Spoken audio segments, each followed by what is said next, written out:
I call to order this regular select board meeting for Thursday, October 12th, 2023.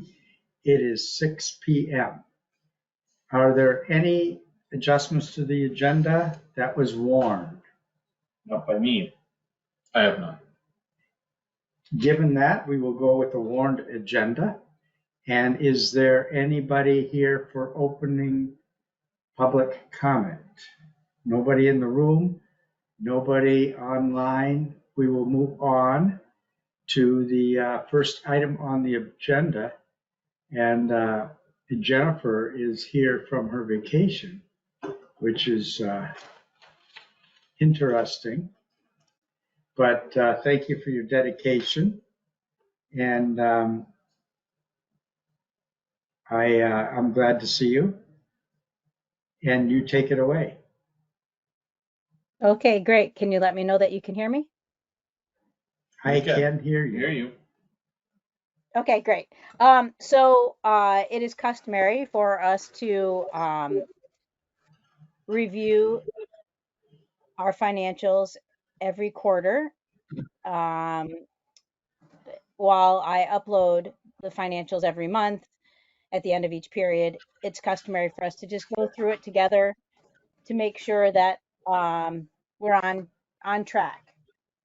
So I have sent you, and it's part of the packet, the first quarter, which is July, August, and September of 2023, budget to actual expenses. And I think the good news is we're doing great. Generally, as a rule of thumb, because it's the first quarter of 4 quarters, we like to think of it as kind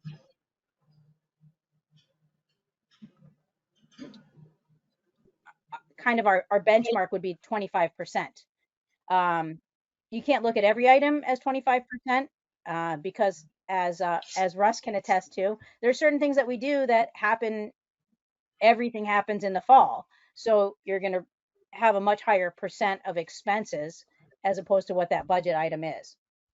But what I'd like to do, and I've highlighted it and sent it to everyone ahead of time, I will also be uploading it onto the webpage if Mandy hasn't already done so. I forget if I asked her to do that already.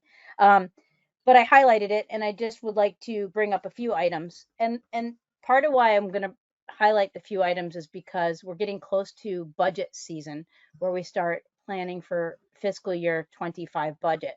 And I just want to make sure I can look back too and say, okay, we need to think about this item or that item. So I'm going to just run down this and take 10, 15 minutes, something like that.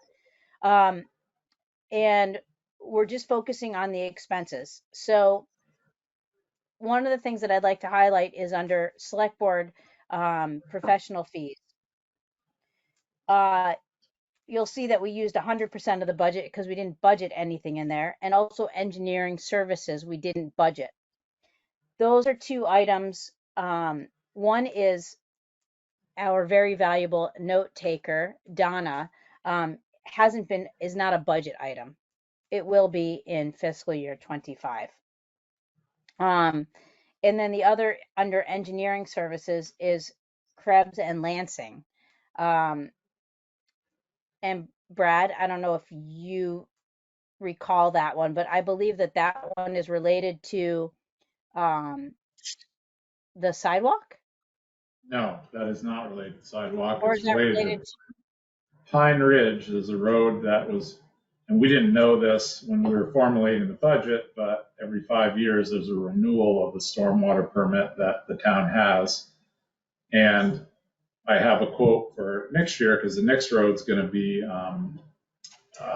Mount Vista. So the 2 roads that were responsible for submitting stormwater renewals. So we'll add that one into the budget for next year. But yes, that was an unexpected expense.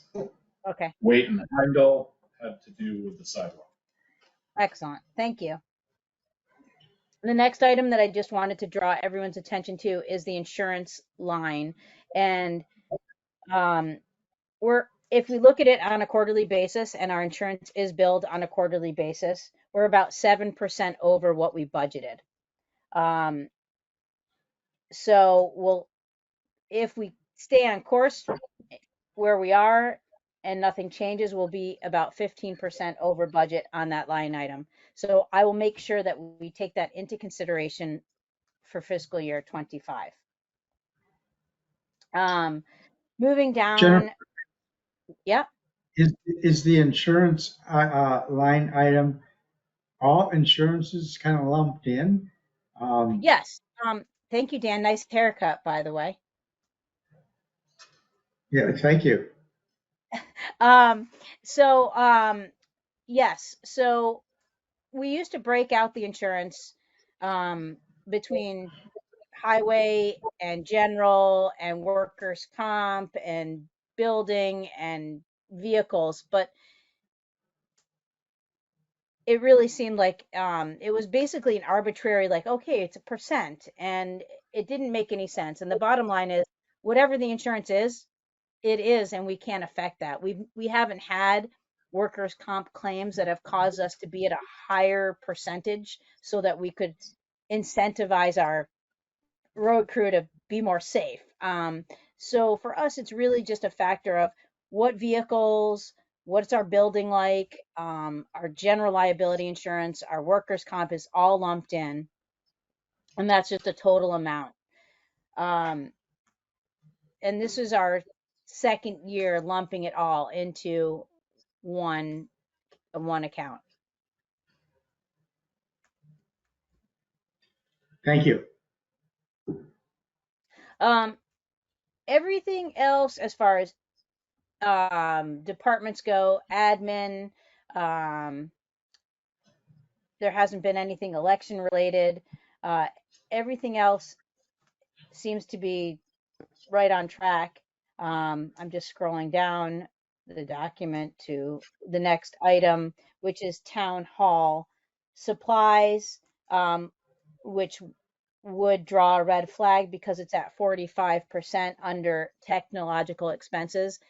And the reason that is because we pay our new web page company, Civic Plus, $4,500, and we pay that at the beginning of the fiscal year. So it will work itself out, but that's why it's kind of a front-loaded expense.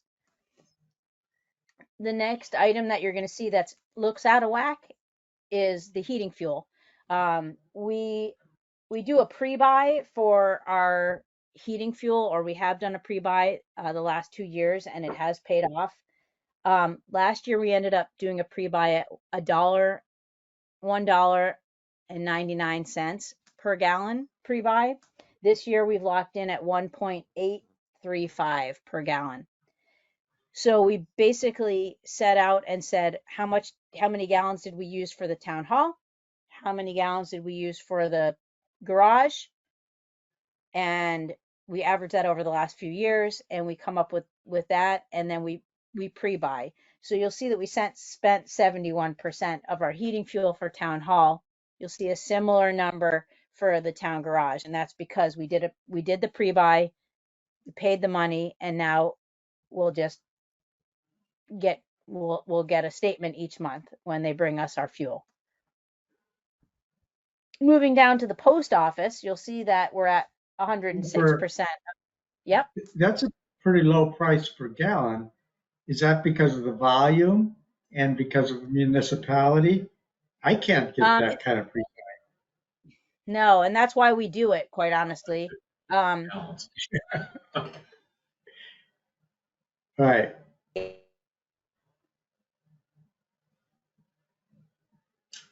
Buy price. So and that's why it pays off big time. It does. And the reason we know that is because of what we're paying for our own propane at home. So the next one I wanted to draw to your attention is the post office. Under supplies, you'll see that we've spent 106% of our annual budget. And that's one simple reason, and that's because starting last year after the reappraisal, the town is paying the town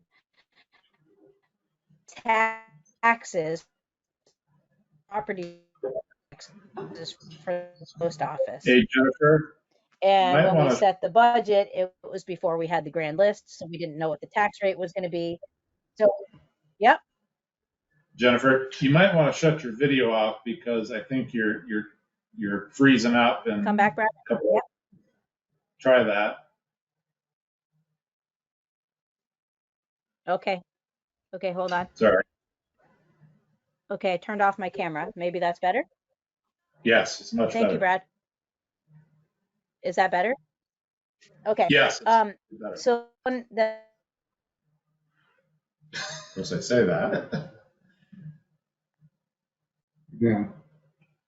No, sorry, Jennifer. I said it was better, but it's not. okay. So I think what I'll do is maybe I can go into GoToMeeting on my phone and call you guys on that. Well, there's only a couple more highlighted sections. Yeah, there's only a handful. Can you hear me? Yes. Okay. So interrupt me if you can't hear me, but there's only a couple more. The next one that I wanted to draw to your attention is the schoolhouse. And that's at 70%. And the reason that that's at 70% is because they did a lot of drainage work around the perimeter of the schoolhouse.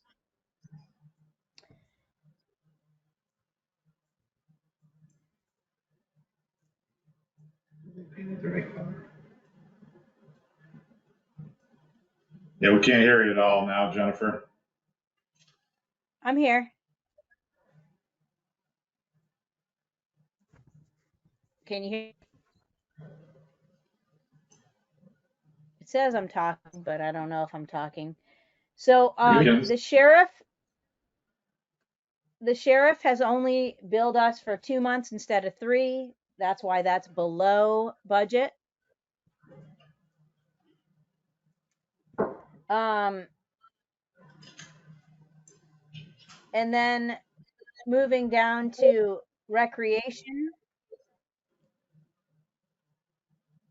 that's over 50%, but the reason that's over 50% is because, again, in the fall, we have the porta potties for the food trucks and the porta potties for the town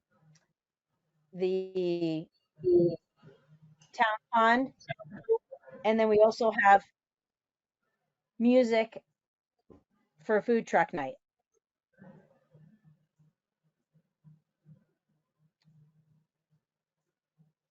And the roof repairs. And then the roof repairs, correct. I'm glad I put the notes in the thing because you don't really need me here. The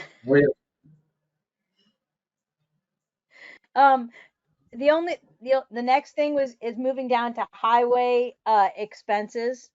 And the one thing I wanted everyone to keep in mind is year to date, it looks like our salaries are at about 20%, 25%, but you'll notice our part-time salary is at 44%. The one thing we're going to have to keep in mind throughout this whole year is that we had an employee who was on paid administrative leave, and then had a severance, and that total value of that is about $27,000. So when we want to look at accountability in the highway salary line, we're going to need to look at that at each quarter, because we had some unpaid administrative leave, but we had to have other employees doing the job of that person that was on paid administrative leave. So I just want us to be cognizant of that as we're moving forward in the fiscal year.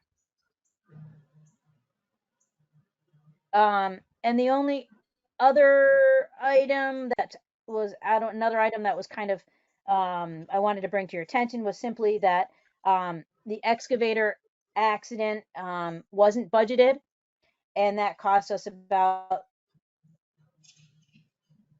just under $4,000. So we just want to be mindful of that as the year continues.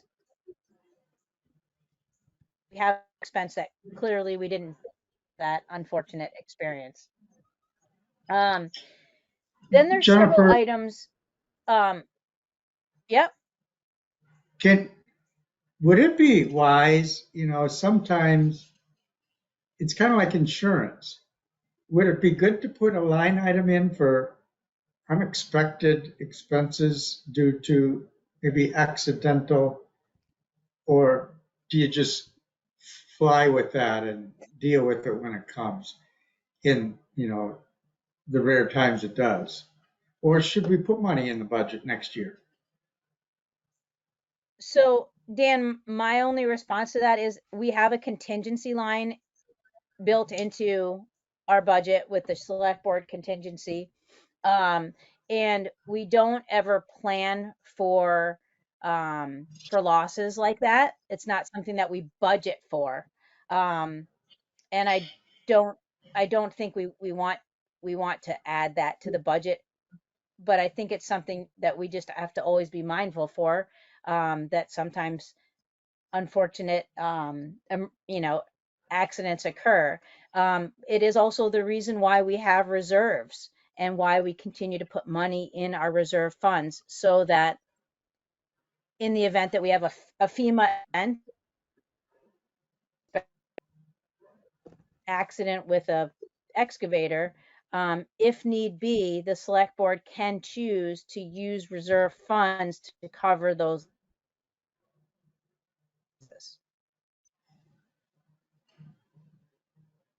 Don't think we'll need Yes, to in this case. I don't think it's a sizable loss, but we should be mindful of it.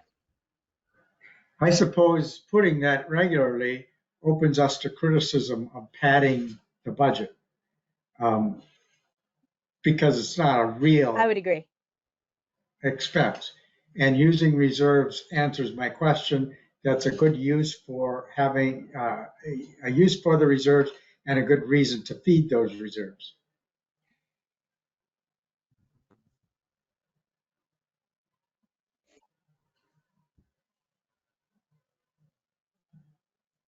I agree.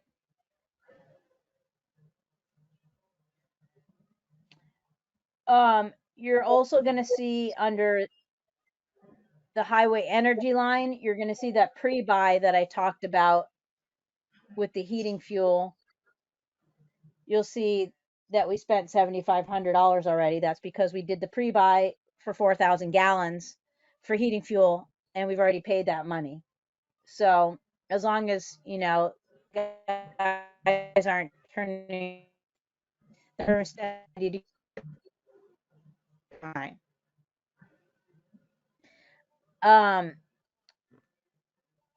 couple of other items, and I apologize that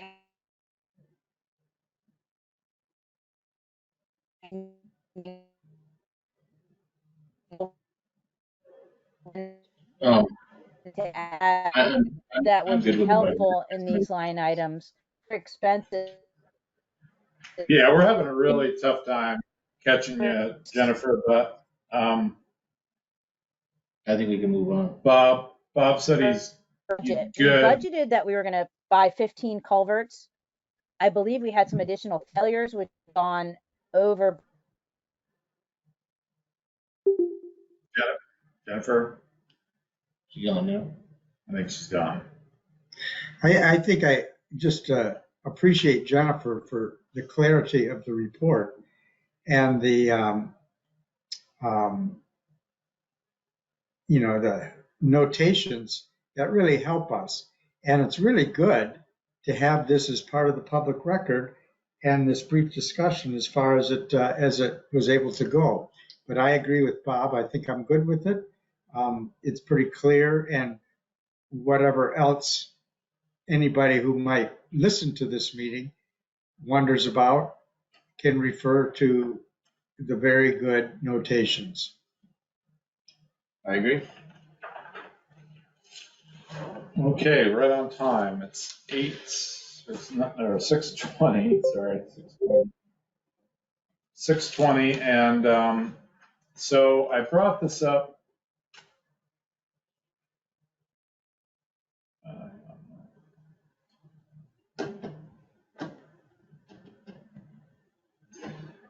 I brought this up because so we're starting to get appropriation requests.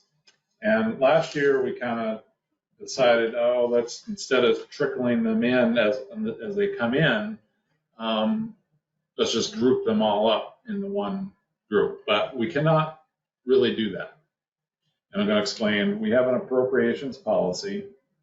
And if a social service agency is requesting more than I'm just going to simplify this, but it requests more than $250 than they did last year, and they do so 120 days prior to town meeting, then you, the select board, can,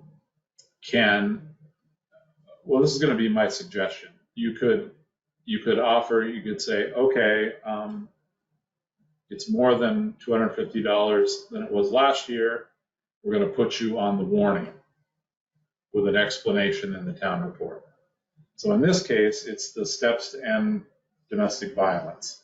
And I think these are all, I'll just preface this whole thing, these are all great, services. And we're not criticizing them by any way, but I'm just trying to stick with the social services policy we have. So just to give you a little background, Steps is asking this year for $1,425. Fiscal year 22, fiscal year 23, the request was $700. Last fiscal year, the request was $940. So it was under the 250 threshold. This year, it's $485 over the threshold. So you have two choices according to the procedure that I see, is that you can either agree to add them onto the warning, or you can require them to submit a petition to be on the warning. So that's the way the current policy is now. If you want to change the policy, that's fine, but it's the current policy. It's on our website. It's basically 5% is 134 people that this agency would have to get signatures for to get put on the warning. And when we were doing a little research on the town truck from Peacham, I noticed that they put every single appropriation on their warning every year. It makes for a lengthy warning, but I'm not suggesting that. But I bring this up because it's prior to November 6th, which is the 120-day deadline. And I'd just like to know how you'd like to proceed. I move that we add it to be part of the petition for the voters to decide at the town meeting. But add it to the warning. Then. Correct. Okay. I'm not interested in them having to get 130 signatures. I look upon it as being a public service that is needed, and I feel that we don't need to waste their time asking for 130 signatures.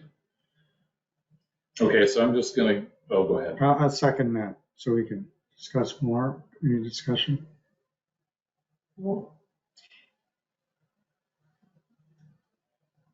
Having it a part of an article means they're a part of a hearing, which may be a positive thing for this group because they will need to be present at that hearing, and they will put on the public record and articulate things that they have in written form here.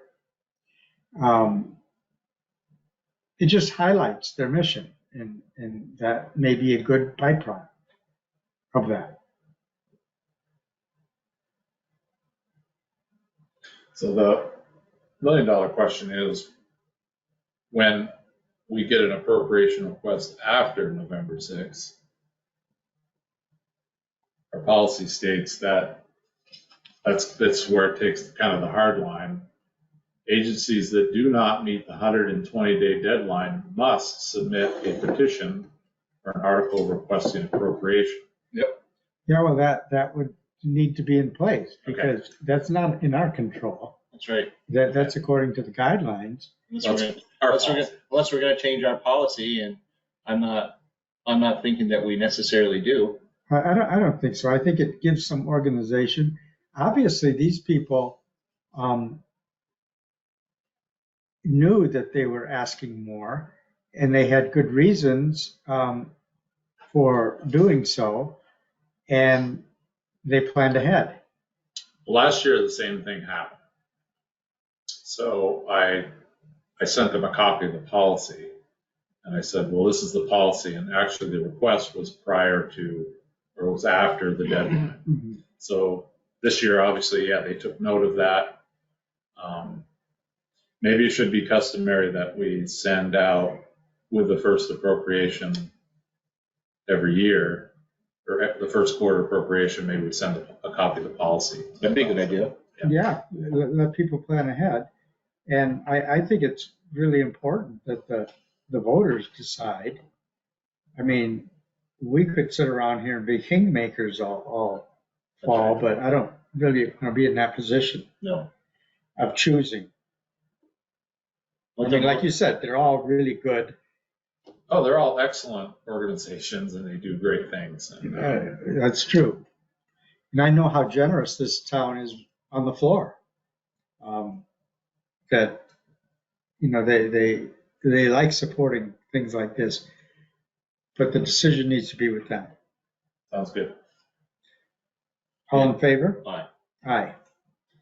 This motion passes 2-0. Thank you, Rob.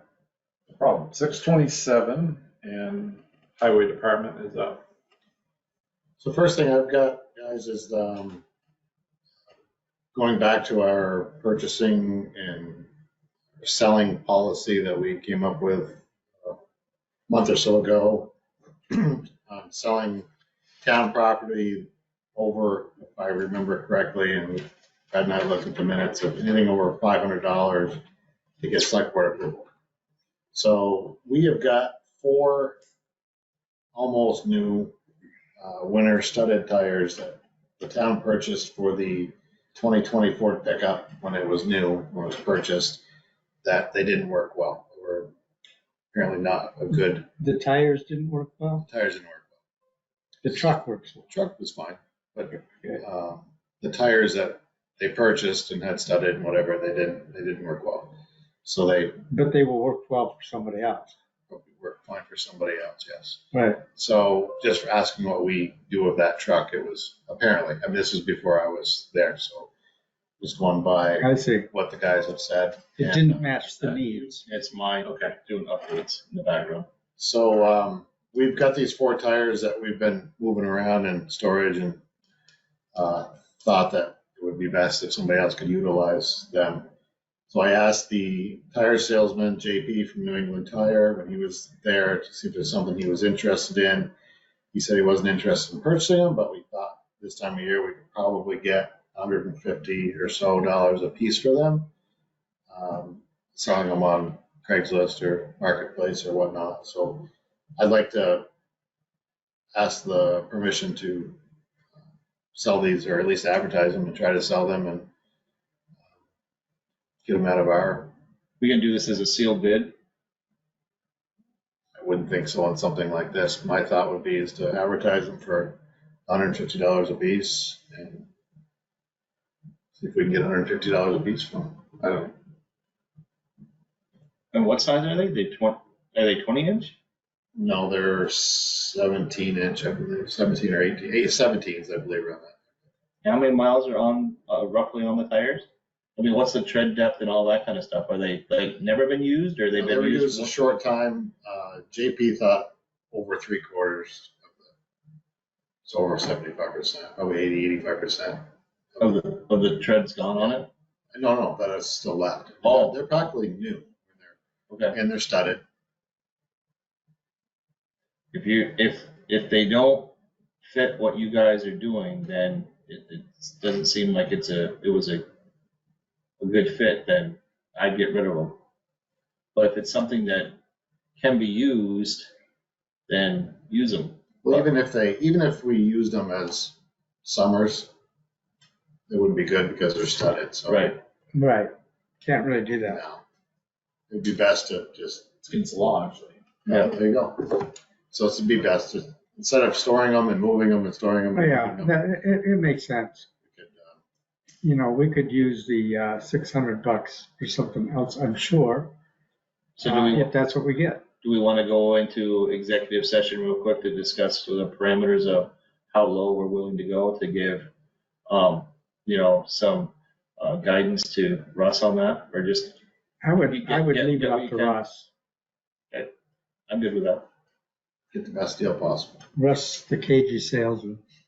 All right, let's keep. Do we need a motion? I think it's consensus. Yeah, I think it's consensus. That's good. Thank you, Russ, for, Sure. and I'm sorry I didn't jump on your That's no email. problem. No problem. But it would have been good to bring it to the meeting Yeah. anyway. That's fine. The next thing I've got is, we were gonna try to do this last year, but it never happened. Our newest truck is equipped with a safety camera system that includes a rear backup camera, a camera that is mounted up on the headboard that looks into the back of the body, and which you can quickly look and see how much material you have in the body. As well as when you're dumping, you can see if it's all come out or not, things like that. And then there's another camera that shoots down at what we call the feed gate, where the sand comes out to make sure sand's not plugged up with chunks or whatnot. Do you have to get out and check that every now If and you don't then? have the camera, you do. You know, when it's certain temperatures and when you're sanding and the sand freezes, you get chunks and then it's not sanding. So if you're not continually watching in your mirror at the spreader, you could be gone, 300-400 feet and realize, oh shoot, there's no sand coming out. And then you got to stop, get out, and break the chunks up. You still have to get out to break the chunks up. But the two best things about that is a rear view camera for backing, which I think is every vehicle should have a rear view camera. And the truck that we're getting, the new truck we have coming, will have it. The Eacham truck has one in it. The loader has one in it. The pickup has one in it. The other camera that looks in the body, where that is nice, is when you finish a road and you can actually just look at the camera and see how much material I got. Do I have to go back and reload, or can I go do another road? Things like that. If not, you're getting out and you're climbing up on the side of the body and looking in, which it's not very ideal situation to do that. And you usually hurry in and it's slippery and it's a chance to fall. So I'd like to utilize some money out of our maintenance budget for the trucks to install this camera system on our 22 dump truck. That would give most all of our equipment, except for the spare truck and Dwayne's truck, from having one of these cameras. Do they have backup cameras, or does that have a backup camera? Yeah, it's got a backup camera too. So the 3 cameras. That was one thing that was pointed out in our insurance audit was backup cameras they'd like to see. So this is additional. This is looking at the bed camera. Yeah, but so there's 3 cameras. There's three camera heads. So there's one on the back, one looking in the body, and one looking at the feed gate. That you can simply just by a push of a button. So if we're watching the in the back of the body, and then if you put it into reverse, it'll switch right to that reverse camera. They are heated lenses, so I'm not saying they'll always be clear from snow, depending on the situation, but they're even good to have even in the summer. So when we're ditching and we're backing up to the excavator, things like that, or just in general, backing out of the garage or turning around at a turnaround or wherever. I'd really like to have one in that truck, and moving forward, all the new equipment would have one. How much would it cost to retrofit put that in? So I got two quotes, one from Viking Surveys who does our plow equipment. Yep. That one is $1,200. And then I got a quote from Allegiance Trucks, which was 1864. And you're happy with either one? I'd be more happy for Viking to install, because Viking does this probably 90% of the new trucks that they build today. And so they do it a lot. Mm-hmm. Parker at Allegiance did give me a quote. It's not something they do. Which is maybe why their price is higher. Right, and they don't do them, it takes their labor rates higher and it takes them longer, and they're just not used to doing it, where Viking does it all the time. Well, So- thank you for getting, for perspective, two quotes. It gives us an idea, and I'm inclined to go along with your assessment. How much money do we have in the budget now? It was in the packet there, page, bookmarks on there will be, okay, yeah, I think you're gone. I'm going up to the budget now. No, it's with the, Oh, it's with that. it's in a nice little neat package there. We've got, But anyway, we had 62,000, we've spent just under 6,000. you're at 9.5%. Right. So if we, and you only want to do it in one truck right now? Or you I want to? definitely want to do it in the 22. I'd like to have one in Dwayne's truck as well, if he'd like one. We've talked a little bit about it. It seemed like it was. Why don't you consult with Dwayne, let him Yeah. weigh in on it. But approving this, I think, would be wise, and half of that could be tire money. That's right. Yeah, the more you get for your tires. That's right. Well, and also, don't forget that it's also kind of just helps with the insurance audit. Oh, yeah, So for sure. I move that we authorize Russ to go with Viking to get up to 2 cameras. If he only uses 1 right now and Dwayne's like doesn't want to do it right now, then just do 1, but give you the opportunity to get 2 of them now. You don't have to come back. I appreciate it. If Dwayne wants it, you can just do it. I'll second that. Any other discussion? Every time Russ comes, he gets something. I know it. He knows how to do it. That's right. I hope you don't feel it's overburdening, because it's all good stuff. Oh, I No, know. I don't feel that way at all. I know. I think you're gonna get $1,000 for those tires. That's right. All in favor? Aye. Aye. That motion carries 2-0. Thank you. Yeah, The next thing on my list is we have some trees around town that need to be professionally taken down. They are located on Pleasant Valley Road, which a couple of them are the ones we talked about last meeting, the ones that were broke off and hanging. remember that. Include those, the big maples, the Stones property up on Higher Settlement near Dune Road, where we're gonna be widening the road. Those there. A few trees on Sand Hill Road near Craig Walker's. And Downs Road, there's a few on Downs Road that need to be removed. They're near power lines, that's the reasoning for having these quotes done. And I got 3 quotes. Got one from DJ's Tree Service, one from On a Limb, we've been using recently, and then a new quote, our new vendor, Michael's Tree Service, which I know Michael from my truck center days. Michael worked for the town of Hyde Park, plowing for them in the winter when he wasn't cutting trees in the winter. And I thought of him when I was looking to get some estimates. And I talked to Mark up at Hyde Park. He highly recommended they use them in Hyde Park.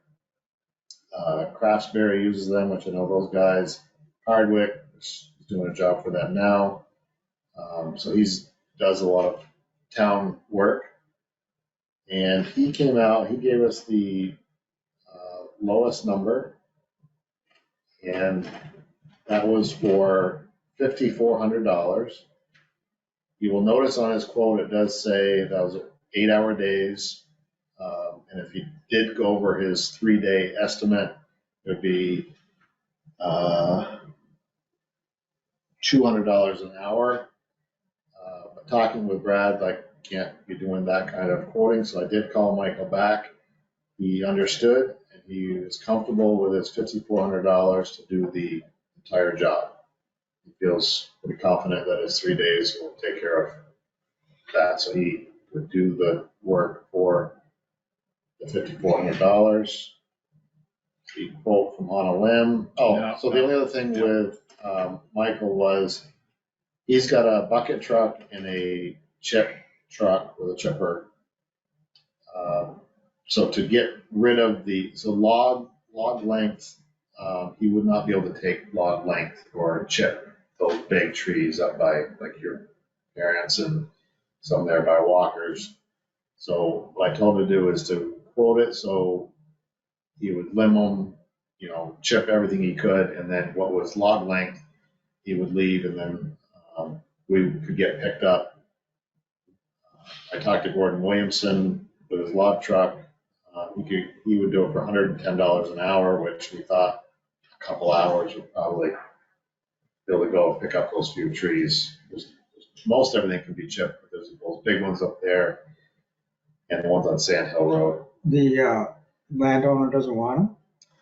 No, you don't want them. We don't burn firewood. So there's another neighbor up there, Larry Lamprey has expressed interest. So the family's willing to give the trees to Larry. And I, spoke with Larry and said, if you want to work out the details with Russ, please have at it, type of thing. But we're not interested in any of the firewood. The only person that's burning firewood at this time is my sister. So, and she's not able to cut or split firewood. So bottom line, even if you added $330, you'd be at $57.30. Right. Worst case scenario. And Yeah. Craig Walker, I haven't talked to Craig yet, but I do see him quite often, so maybe I would ask them. The ones on Downs Road, they did not want the wood. Hmm. And then so we're 57. Whatever that was, 330 plus the 5,400, so 730. 5730. On a Limb, who we've been very happy with as well, 7725. And then DJ's tree service was 11,000. And then you'll see the ad of 1,700. There's one tree on Sand Hill Road that when I met with Don told me he thought that he could get the power company to remove this one tree.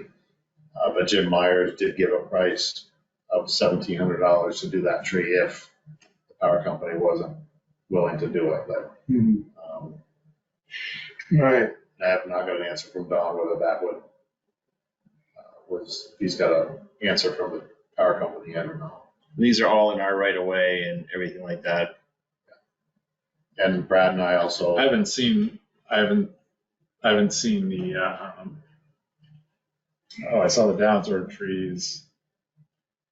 I guess the Irish aren't an issue. The other ones were Sand Hill. Sand Hill by, right across from Craig Walker's, there's two big maples there. One is completely dead, which would take down. The other one next to it isn't a lot better, but it is still somewhat alive, so that one's gonna get pruned.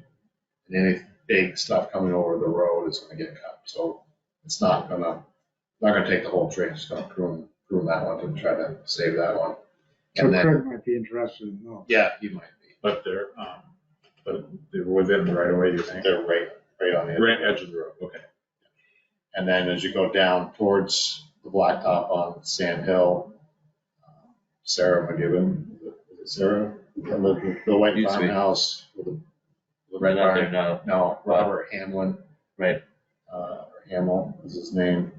He called because there's branches that just keep falling in the road, like big stuff. So it's a mess right through there. So meeting with Don, we've got a plan for what to do there and not taking anything, basically anything coming over the road. Nothing, if it's leaning towards away from the road, we're not taking it. Anything just coming over the road that's going to could cause a problem. So it seems like we have enough wood dealers around this town that I'm not sure why we would need to pay somebody to haul the logs away if the landowner or adjacent landowners don't want it. Or are they too big? Too big. Normal people. And you don't want to leave them on the edge of the right of way. You don't want to do your work there. Get rid of it. Get rid of them. It'd be one thing if it was going to be done in, a couple days or something like that, I could see that, but, there's a lot of variables there, weather being a big one for me. Just like if it starts to turn really fast, people may not want to get outside and work and cut up those trees, type of thing. And, now we got to plow around them and worry about cars running into them and everything like that. So I would just as soon rather, have a plan to get rid of it.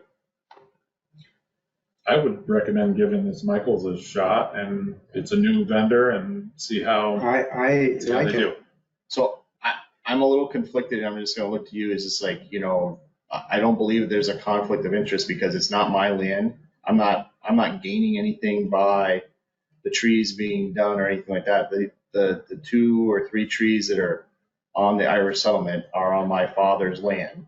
But we're giving the firewood away to a neighbor. It's part of the thing of like making that road better. So if you feel, I guess I'll leave it up to you, Dan. If you feel like there's a conflict there, we could, call Patty or whatever, and I'm happy to, recuse myself. But I think it's kind of like a no-brainer. Like I don't foresee the conflict, but I'm leaving it out there and being on the I record saying. understand your caution, but this is a town issue. It's not your property issue. And it's our own liability that we're protecting. And, it just happens to be adjacent. It is in the town right of way. If it was on the property, of course, we wouldn't necessarily be doing it anyway. Right. But that would be a different story. So thank you for mentioning it and making it part of the public record, but I have no problem with you voting on this. I move that we hire Michael's Tree Service in order to do this job and get it done in a speedy manner before winter. Second. $5,400. For $5,400. And then, you okay with the Gordon? And if needs be, if there aren't other solutions, the 110 an hour. For a total of $7,000, give them a couple $1,000. Not to exceed, right? Not to exceed 7,000. No. It's $110 an hour. It's going to take a couple of hours. 2-3 hours at the most. So Okay, so I would say not to exceed 6,000. That's high. Yes. Yeah. Not to exceed 5,000. Or 6,000 total. $30. Trucking. $6,000 total for this project. Okay. Is there a second? Yep. All in favor? Aye. This motion carries 2-0. Okay, I see Charlie Baker's here with us, and how do you feel? Would you like to go now, Charlie? We could mix up the order if you're okay with that. I'm okay with Sure. that. I think that's a good idea. Done with that business? Well, we're done with this business, and we're on the next agenda item, which is an energy committee thing, but we can great. circle back to that. No, thanks so much. Apologies for my get up at conference with legislators. So you're looking nice. Yeah. This is Russ Clark, our new. Yeah, I thought you highway dressed supervisor. up for us. This is Charlie Baker. I dress up for you guys. Yeah, so that's good. Thanks for making time on the agenda. This is my kind of annual customer service check-in with the select board, and gave you a report that I think found into your packet. Yes, it did. So Okay, just good. for that, let me just, so Donna, for the record here, we're jumping ahead to the 7 PM item. And then we will circle back. We will then probably follow up with the 7:30 item because it's kind of germane to Okay. Charlie's being here. I think And then that's a good circle idea. back around. So we're here at, go ahead. Yeah. Sorry. No, that's all right. I hope I didn't disrupt anyone else or. So, before you get going, Yes, we really appreciate your intervention throughout the year rather than just coming here once a year. And really appreciate the help that Chris Mhm. and 2 interns, Kate and Sydney, Yeah, great. did in Underhill, walking the roads, figuring things out. And it was great to have people get to know our town as Yeah. well as the contribution that they made. Yeah, thank you. Sorry, I'm jotting a note so I remember to let Chris know so that you appreciated it. Yes, that was a real nice touch. Good. And put us on the list for other times. We valued it highly. Yeah, I think, just, every winter we ask what you need, let us know. We usually get those requests in January. Whatever you need, we'll try to accommodate the following summer or whatever, so. Mhm. No problem. So the report is in your packet then. I'll just kind of do a summary and pause a couple times to see if you have any feedback or thoughts. This is obviously looking back to last fiscal year, but also if you have thoughts going forward, and I'll kind of just plant a seed with you right now. We're going to do, as we've been doing for quite a few years now, legislative breakfast in early December, where we try to get legislators. So if you have any things on your mind that maybe you should get addressed in the legislature, this is also a good time to let me know. So the first page of the report kind of gives you background on the Regional Planning Commission, our membership, a little bit about our finances and how we use your municipal dues to bring in state and federal funds into the county.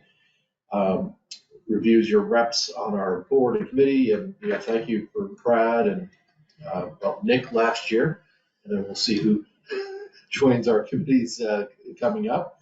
But they appreciate their participation, and then the second section deals with things we specifically did in Underhill.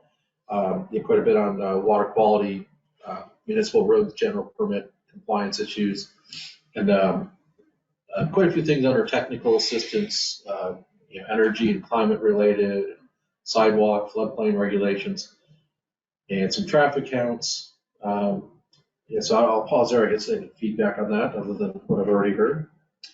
Or any of those items? Yeah, so no traffic counts were conducted in '23. But yeah, certainly, I'm sure the Climate Action Committee and the Planning Commission,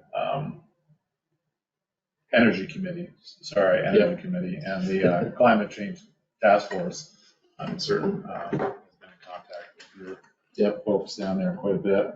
And as we've talked about the road erosion inventory, a lot of help. I would say too, the Better Back Roads grant that we applied for last year and received $76,000 grant. That's right. It was nice to utilize, trying to remember the name of the firm, the water quality firm. Yeah, the watershed Design. Consulting or something. So they provided us with a hydraulic study. So I submitted that. I prepared the application myself, but we included their hydraulic study. So thanks. Thank you for that. Oh, good. Let us know if we can help out with future grant applications. We actually did just testify at the Clean Water Board to make sure that they're putting adequate funding into the Better Roads grant program. Mhm. So I think at least what they have on their proposed budget's like another $1 million. So hopefully there's still some money there coming in the next fiscal year as well if you have some project going. You don't have anything in the capital program right now. In our work program, we're working on active transportation scoping study with you. I don't know if that's kicked off yet or not, but It has. We've met with Tool Okay, good. Design, so and that's on the agenda actually for a little later. But we have a scoping or a proposal scope of work. good. Proposed scope of work from them. So. Excellent. And then the last part of the report is really things that we do regionally without any particular, without regard to any specific town. I'll just mention a few of them, but happy to take any questions or have discussion about any of these topics. We are working on updating our Ecos regional plan, doing more work with our equity advisory committee and how to best incorporate equity in our work. Housing, press conference, I think next week, try to push our building homes together. We need more housing campaign. Energy planning, biking, walking, clean water, stuff that you guys are all working on too. Yeah, I'll leave it at that. Yeah, happy to take any other feedback or. I think I'll just put a plug in that I represent the Planning Commission for the Basin Water Quality Council. All right. Which has been a great experience. And actually the chair of that council is a friend of mine, an Underhill resident. Oh, is that right? That I went to school with, Peter Danforth. So that's been, Okay. it's been kind of exciting to see and look at the different proposals. And hopefully Underhill will have a proposal to throw in the mix here at some point. Yeah, good. Yeah, there is, it's 100% money, the state is trying to put out there to try to get other voluntary clean water projects, so. And the benefit is it's not municipal, it can be on private lands too. So that's sort of trying to get the word out and try to find areas. And one thing in mind was to piggyback on the Better Back Roads grant, because it involves a large culvert and there was a lot of erosion downstream on private property. So that's one I've got in mind for maybe an application. Yeah, that's great. Yeah, and I think, with all the flooding that happened this year, the legislature is certainly going to be, talking a lot more about how to address flooding. And I think, sorry, it's connected in my mind. It's not necessarily about reducing erosion, but just, I think it's going to be a lot of conversation about how to get better functioning floodplains and, kind of dealing with those areas where, like, maybe somebody put a berm up along the stream and opening up those floodplains to try to reduce impacts downstream. Most of that is upstream from you guys up in Memorial, but there'll be some major damage stuff that Johnson are still wrestling with. So count our blessings, I guess, but it's interesting. It'll be interesting conversations. Mm-hmm. So hoping to see more buyouts. I think that's important to start restoring floodplain. Yeah. It's key. Yep. Yeah, I think, and we've been fortunate in Chittenden County, and frankly, a credit to our municipalities. I think there were, 30 years ago, I think our towns were a little ahead of the game of trying to protect the floodplains a little bit more in the river corridors. So we don't have as many housing units in the floodplains as other parts of the state, which is kind of surprising considering how many houses we have. But we're actually, there's a reason we're not getting as much damage. So you don't have any, not to point fingers or anything. Yeah. Any areas of concern that are high on your radar that you're keeping watch over in various communities in Chittenden County? Yeah, I mean, Richmond and Bolton, are still, I mean, they got some impact as they did in Irene also. So I think that's probably the one particular area. But again, it's nowhere near, what happened in Johnson or Barry or anything, right? So, and we're from Chittenden County, so I try not to whine too much to the state if I don't have to. So, especially when they have a lot bigger. That park is a real vital aspect of that, because. Which park? Well, the park right by the bridge in Richmond. Right. I mean, there was a whole wide area for water to make a mess. Yep. But not cause irreparable damage. Exactly. Yeah, and that's really the issue, for all these streams is just, it was just so much rain. I just, at this conference I was at today, Michelle Boomhauer from V-Trans did a little presentation, like 9 inches of rain in 48 hours. That's, I don't know about you guys, I think like an inch or two is a lot. 9 inches is crazy in some places. And so, we need our floodplains to function. Right, and we need, good ditching, I appreciate the work that our road crew is doing. Yep. And especially, driving up through English Settlement Road, the new work, that really does a good job. Yeah, that's great. Brad, we spoke briefly with you and I and with Kurt about the possibility of a feasibility study for the fire department and a station in the Pleasant Valley, and didn't know if Chittenden, county regional planning, if that would be something. We've identified that we have a segment of the population in the town of Underhill that is more than 5 miles away from our fire station in the flats.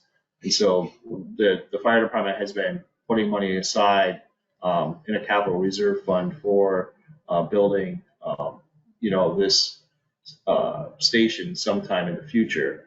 But I don't know that, if it's necessarily been really identified like scientifically or through any type of planning process of where that would be on the Pleasant Valley or possibly Irish settlement to be able to capture the future households. So I'm not sure what that process is like, if we need to,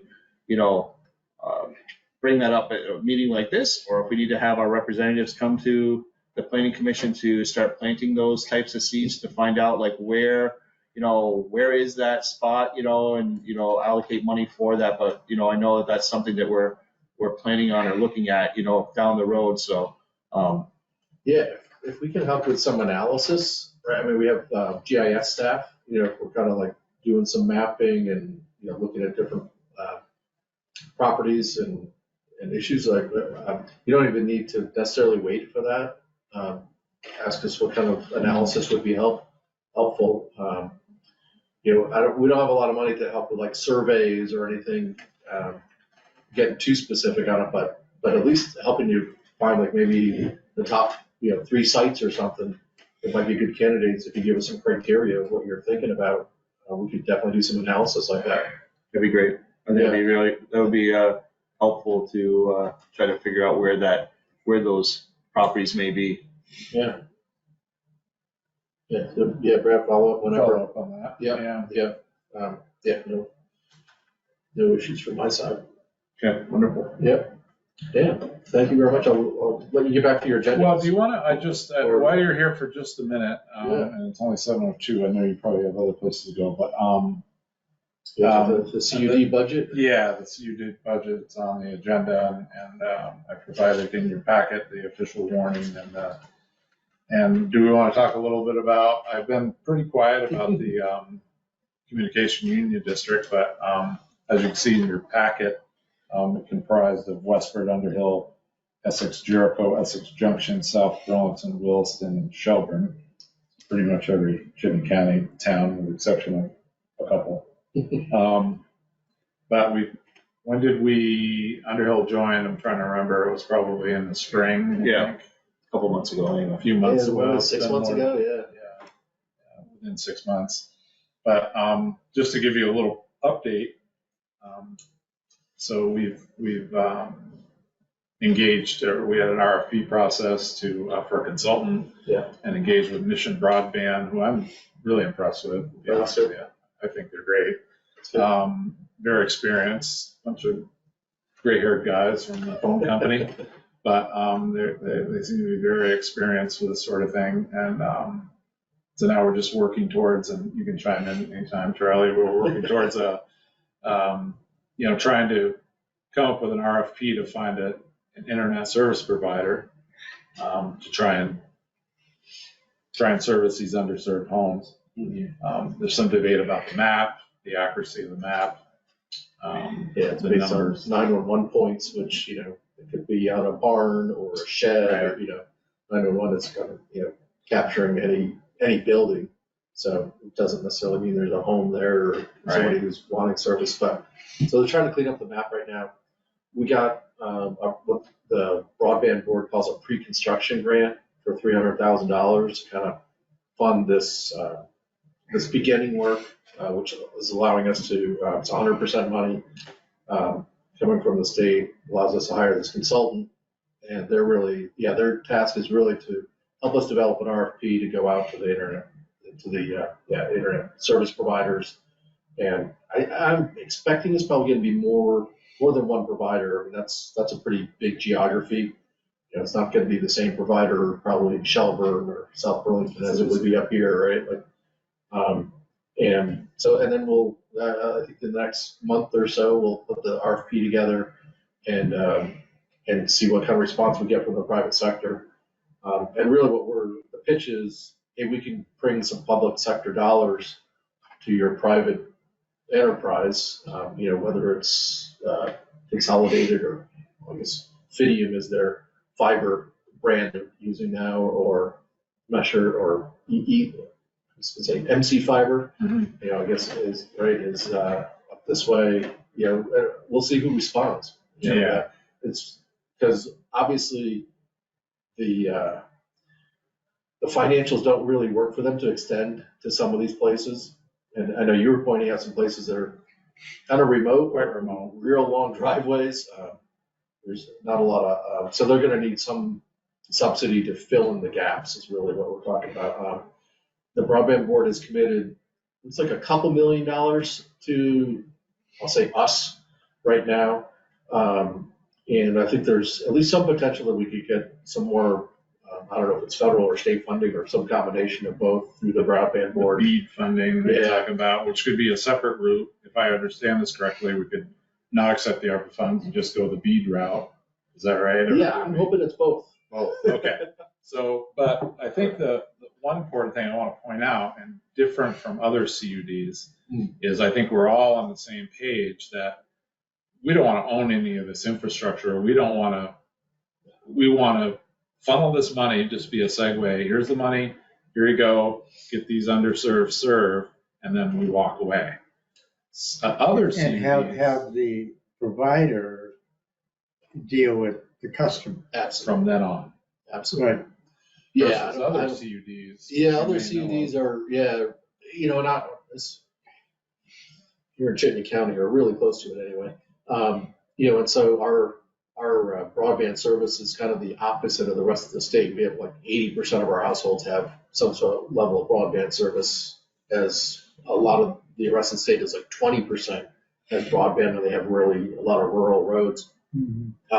So we're filling in little holes. So it makes more sense to just work with the providers who are already nearby, rather than, the other CUDs they're either, you know, owning and really running lines and then getting ISPs to run services on the lines, but they're actually owning the fiber network.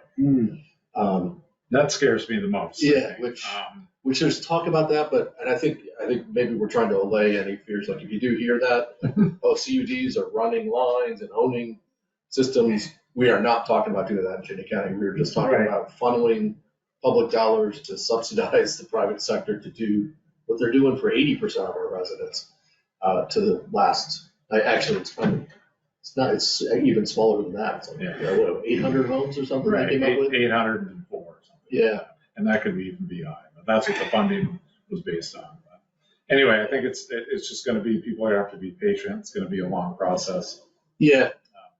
And we, you know, honestly, we kind of waited for a while because we weren't sure that this was a great model for Chittenden County, but ultimately we kind of got convinced by the broadband board staff that we should really do it, you know, leverage what the funds are available and try to fill in these holes.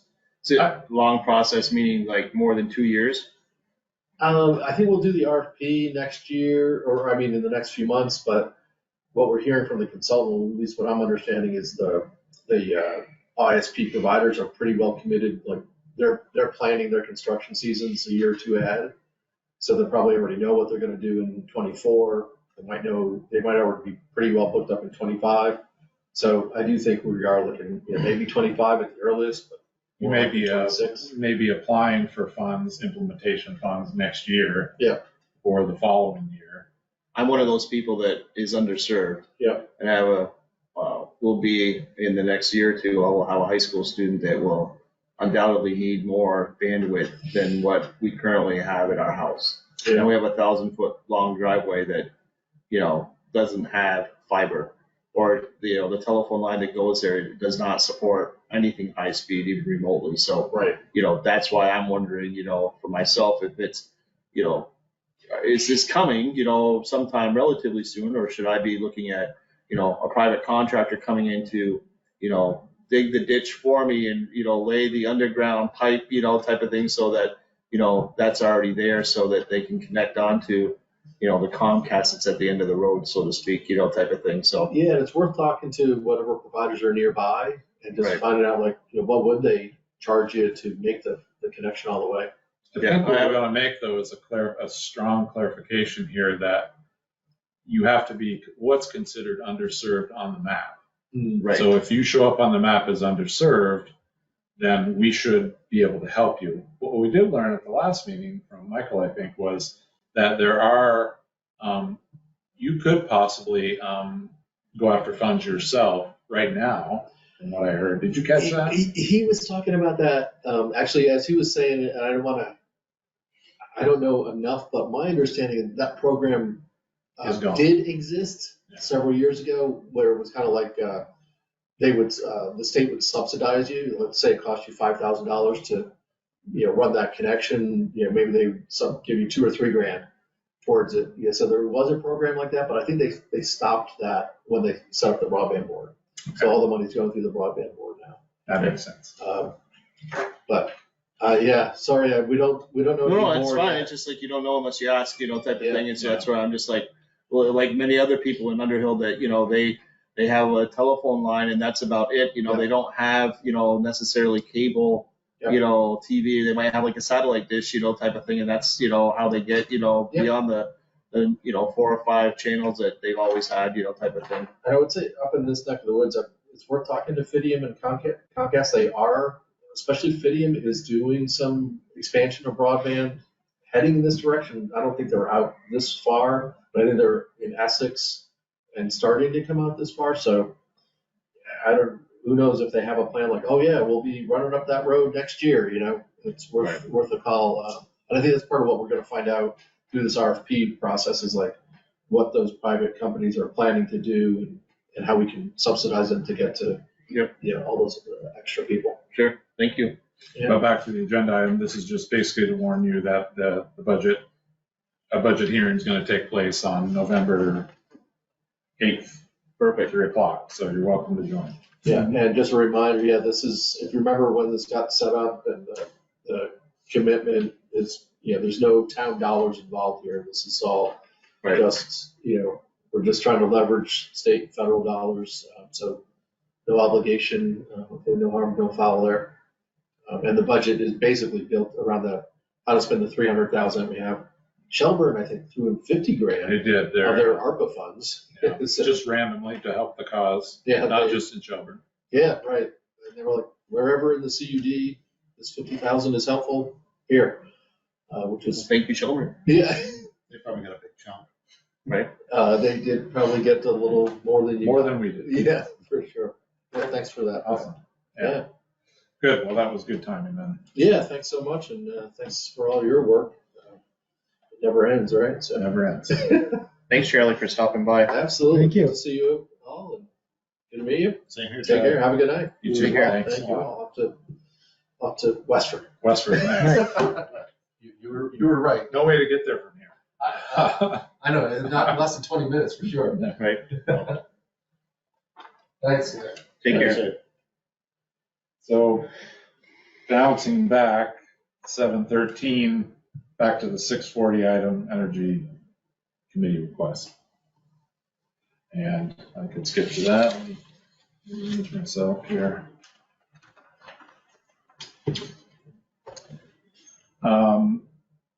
I brought this, actually met with Ann Janda, who's the clerk for the Chittenden County Communication Union District that we were just talking about. And she works for regional planning with Charlie. And I spoke with her back in April about this municipal energy resilience program.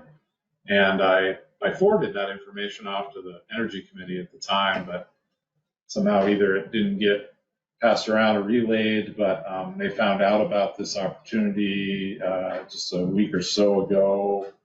And there's nothing to lose here.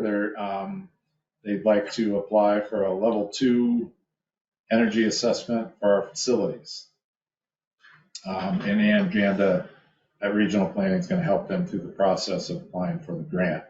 So they are basically asking for permission to apply for the grant.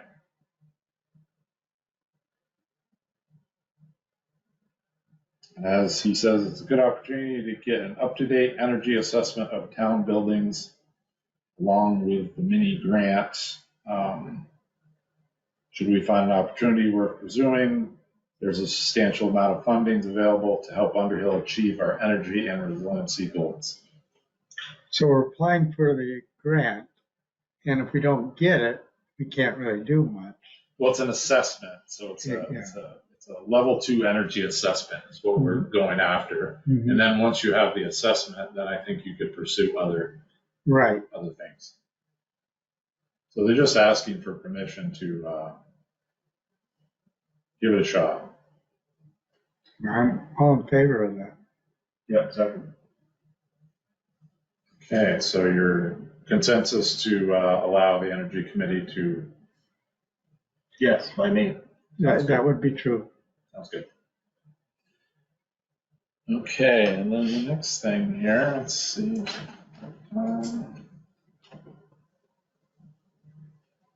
Is the Tomasi Meadow Trot fundraiser. You remember last year they had a run around Tomasi Meadow as a fundraiser for the Nordic grooming.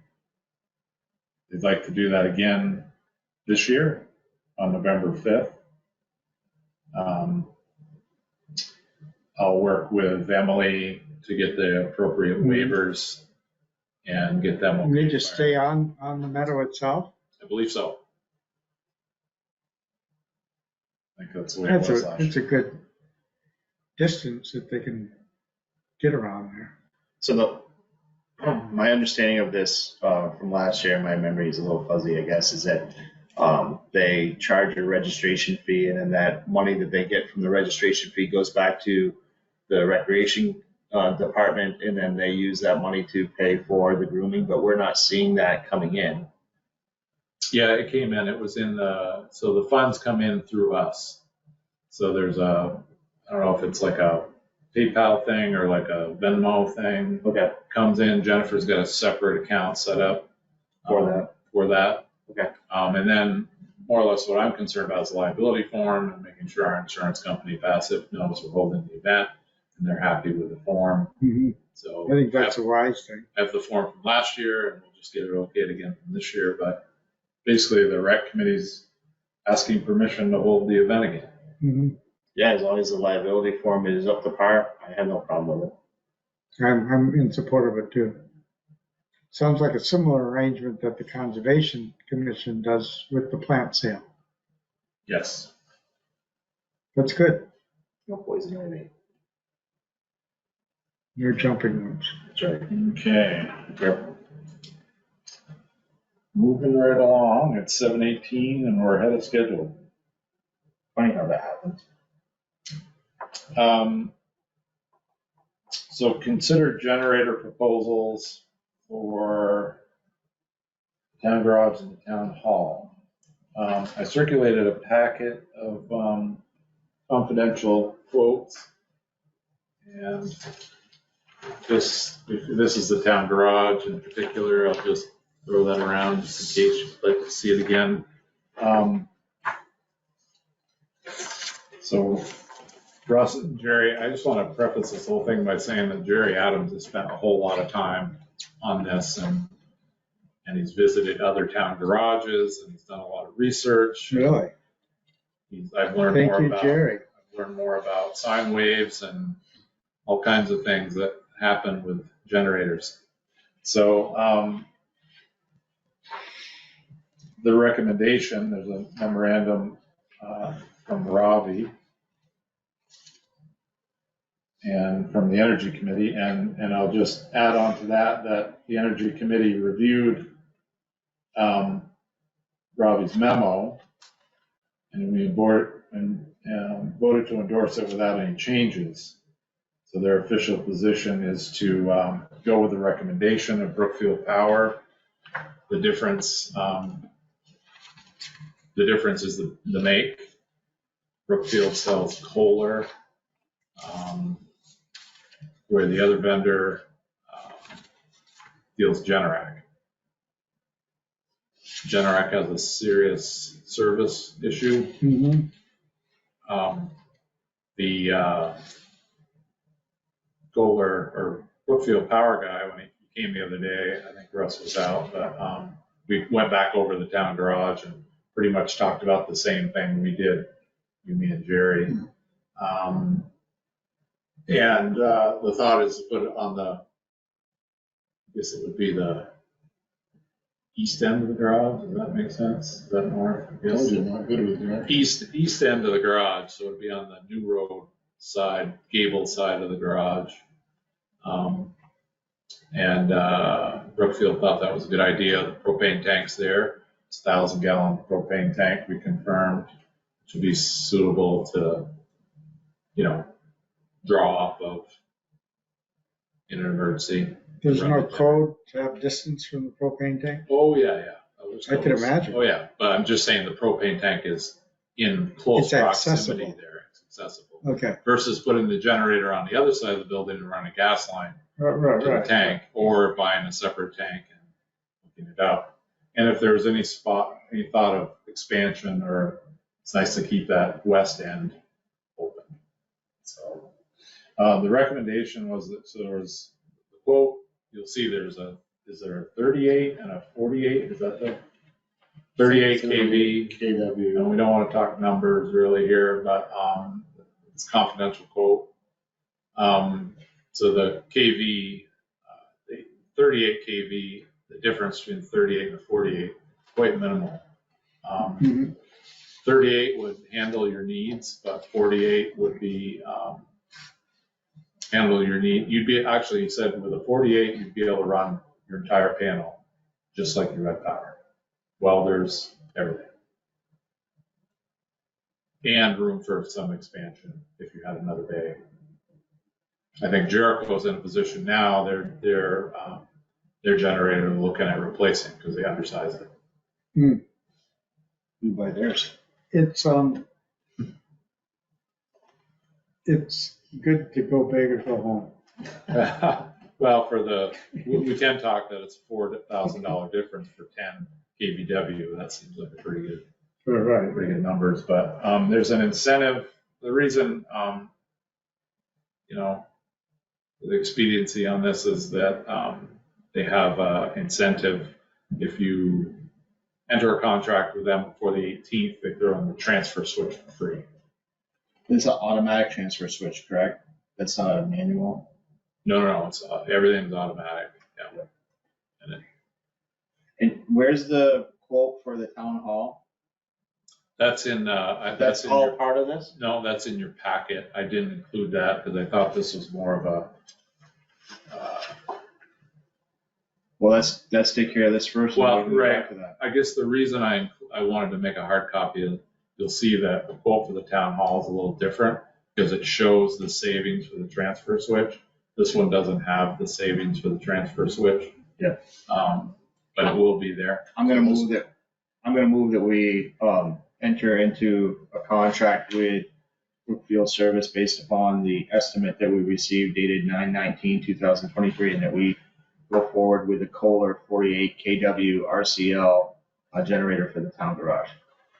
I'll second that. So there And are, authorize Brad to sign any and all paperwork necessary to go forward with that. so back to the money, just a minute. So we did have $20,000 in the generator fund. We For took, ARPA. no, I'm not talking ARPA, I'm talking the original generator fund we Right, always right, had right. for the town garage. It was 10 at one time, and then it got jumped up to 20. It's my understanding, and I may be wrong, but it's 20,000, and then we purchased the small generator, that came out of that. I believe that came out of there. So then, in addition, we have, there was, I think, 48,000 that was given to the Energy Committee for solar and generator. I think it was a combined thing. So we may be a little bit short. We may be a little bit short. I think the generator came out of a line item, didn't it, on the budget, on the budget? Yeah, I'm not sure we put it, but I think we might have decided to take it out of the generator reserve. That's what I'm not clear on. And with Jennifer being gone, I don't have access to some. Don't worry, Russ is gonna find some more tires for us to sell. Okay. But I think it's a good move. I don't know, I'm kind of concerned about this winter for some reason. I don't know why, but Don't worry. It's a good move and good timing, and they're giving a good incentive.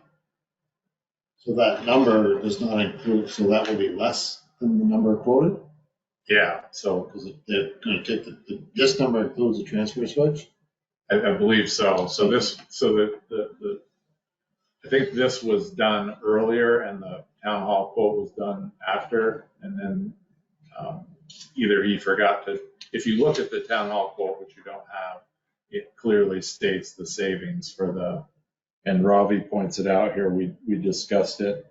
So provide the transfer, and I will make sure that's, so it's basically $840 for the transfer switch for the town hall. I think the transfer switch is in, 2,000. So we basically save that money. I'm all for it. I think it's something that's been needed to have done, long overdue, correct? Yep. All in favor? Aye. Aye. The motion carries 2-0. Seems like Vegas up there on New Road now. Look at all this stuff over there. We're gonna get better from there. Oh, That's right. better. Yeah. All right. Could go to big casino. That's right. Lights? All right, lights, camera, action. So we're on the town administrator base, and I included in your packet, we kind of briefly talked about it, about the scoping study for the center sidewalk. Mm-hmm. And Chittenden County Regional Planning is providing us with basically an $80,000 grant that we have a match on that we put into our budget for this year. So this is not new money, it's all accounted for.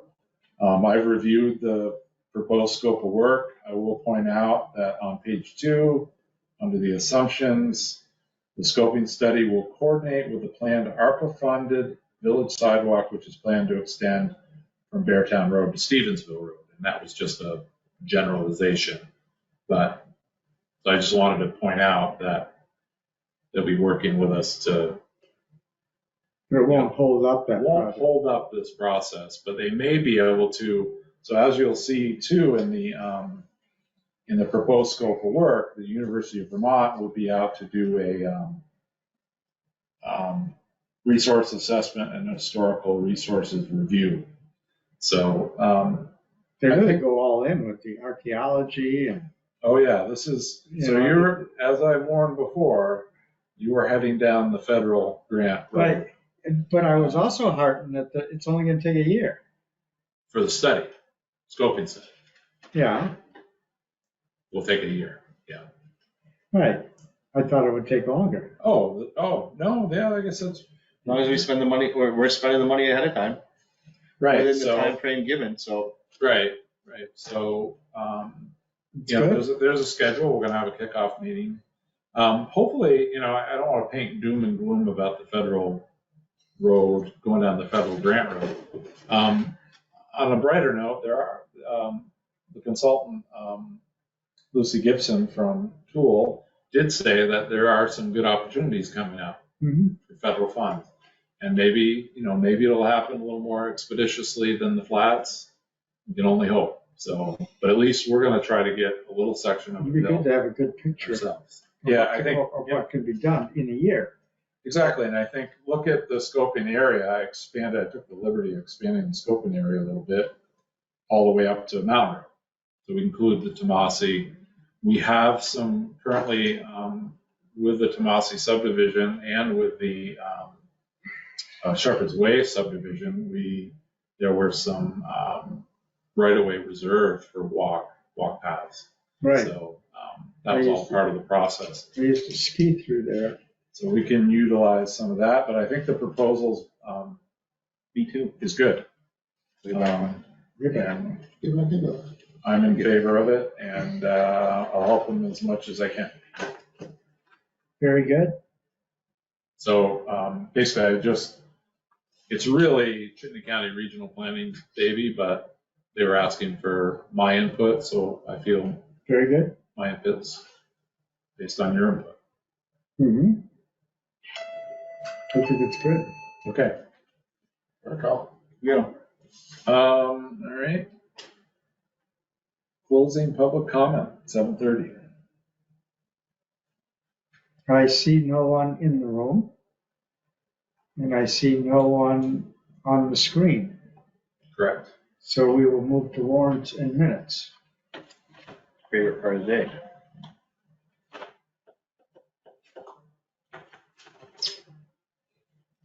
I move that we approve the AP warrants for 10/12/23. Second. Any discussion? I had a question on one of these things, but I don't remember what it is now. It wasn't profound or anything.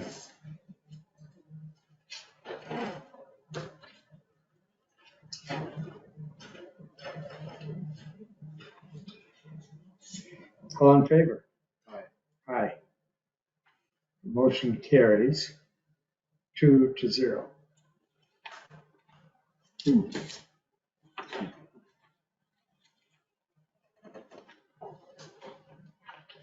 And I move that we approve the AP warrants for 9/1 to 9/30. These are the auto pay, direct pay warrants. Is there a second? Yep, second. Any discussion? No. All in favor? Aye. Aye. The motion carries 2-0. I move that we approve the payroll warrants for 10/12/2023. Is there a second? Yes. Second. Did you get the question that you asked for from Jennifer, or was she not able to get that, given the fact that she was out? I think she did. I think she, well, she didn't, I think Sherry did. Sherry pitched it and sent that information. I think that's how that. And that's working out pretty well? I'm refreshing my memory. Hold on. What happens when you wear too many hats? This is,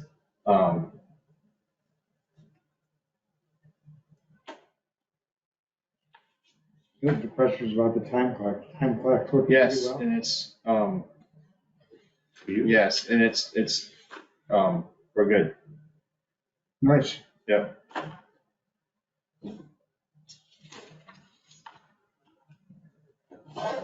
I questioned, we didn't have any time card thing, for the payroll warrants, and, there was, apparently some snafu, something was down, and then Sherry found it, and everything was fine, and just normal course is that we get the timesheets in the computer, punch clock stuff as well, and in this original packet, it came in 2 pieces, but we're all good.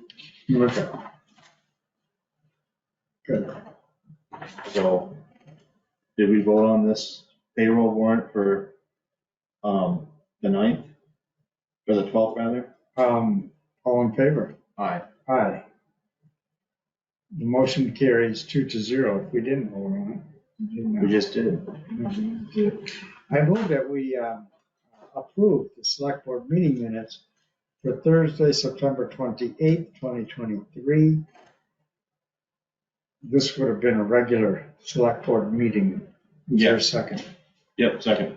Any questions or additions or It's good to me. me as well?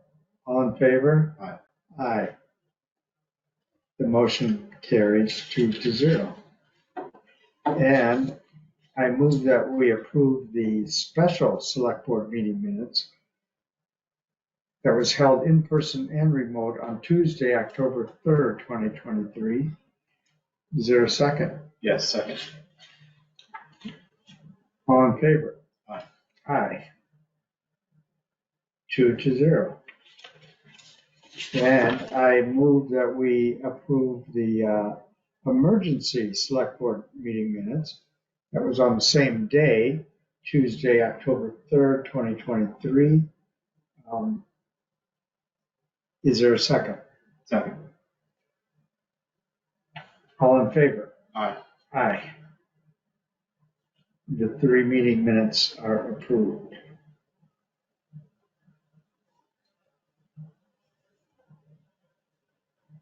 I'm passing those over to him. Kind of in a rush, aren't you? We got No, I just- 7:36, I like is what time it is now. We got till 9 o'clock. I know. Gee whiz. I like to keep track of my paper. Yeah, sign it. Been moving so fast here. I have, true. No, there seemed like a lot on the agenda, but. Yeah, once he gets wound up, I'll wait through it, no problem. I'll bring more next time. Easy. Let's see.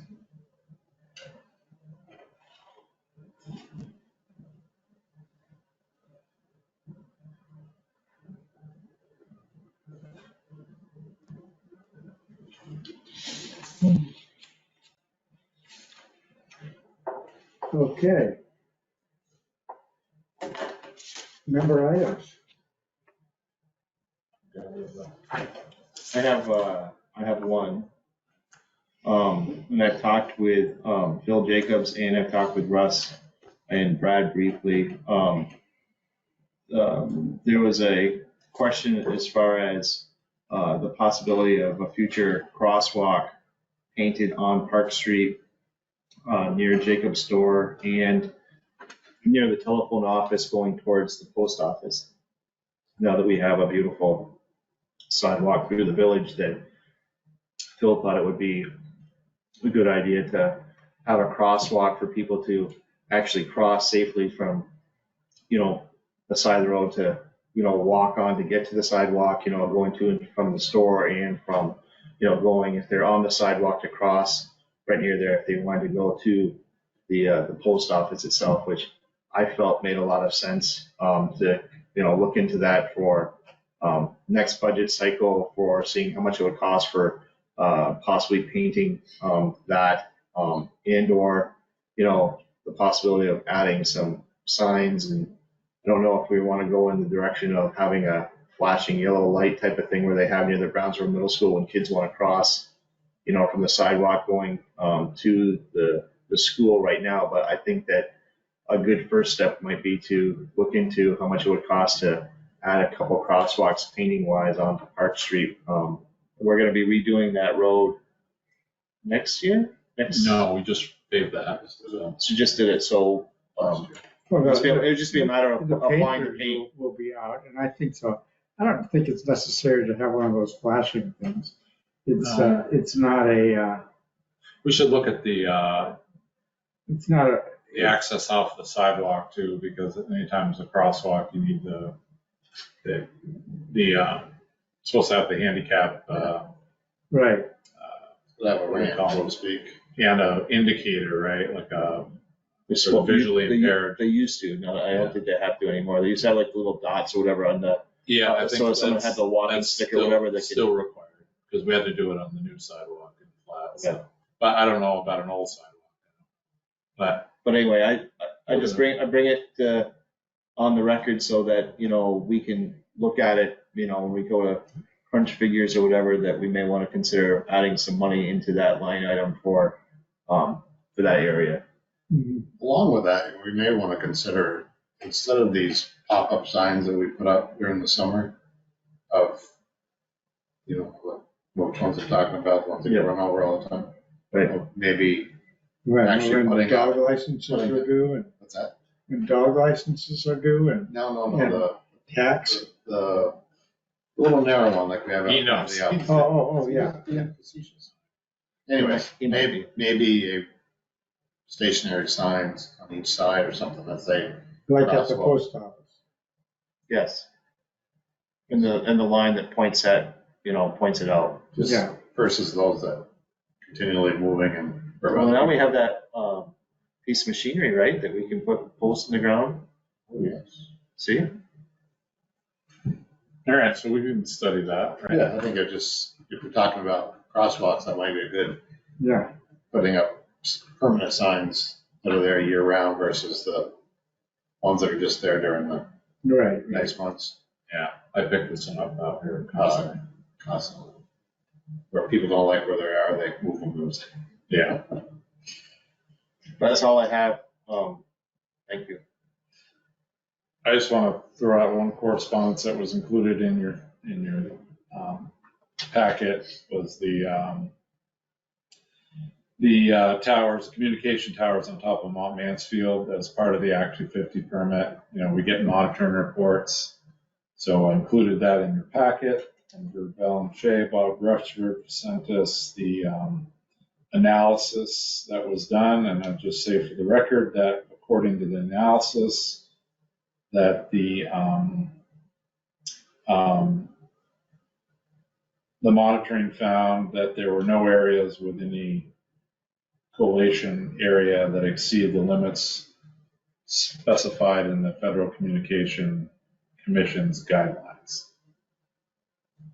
Apparently the towers are safe. If anyone wants to see it, they can look at the select board packet. Awesome. Excellent. Nothing like being safe.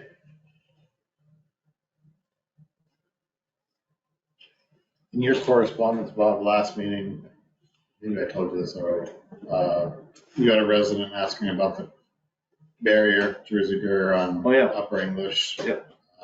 That has been removed and taken back to the town garage. Perfect. Yep. Thank you. Great. So it's 7:42 and we have an executive session to talk about planning and zoning position. And the ad, Yeah. I had a question about that because it's not about, it's about a contract more than about the Oh, employment. Yeah, you can talk about it if you feel I like we mean, could talk about it. I'm just wondering Compensation is what fine. paragraph to cite. I was gonna, the reason I put it on executive session is if we wanted to play the ad, but you all heard it, so we don't need to. Right, But to have discussion, play the ad and discuss it. We don't want to play the ad if we don't want to place the ad, right? So, Yeah, well, I think that we could talk about the ad in open session. okay, that's fine. I'm okay. I'm great with that. You know, because, I think it's good. So I'll just give you a little background then. Jennifer put together, she kind of wrote up a script. So by the way, just to follow up on our candidate that we had that you interviewed, has accepted a job with the city of Burlington. And I sent you that, congratulations. Yeah, I thought that might happen. Congratulations to the person. And, but anyway, so that leaves us still on the hunt. I spoke with Regina Mahoney. She used to work for Chittenden County Regional Planning, and I'm on a couple committees with her, but she's the new city manager at Essex Junction City. And she gave me some good tips about, maybe the American Planners Association. It's kind of an expensive place to advertise, but that's one possibility. We really kind of thought a radio ad, and I told her about the radio. She said, that sounds like a great idea, so.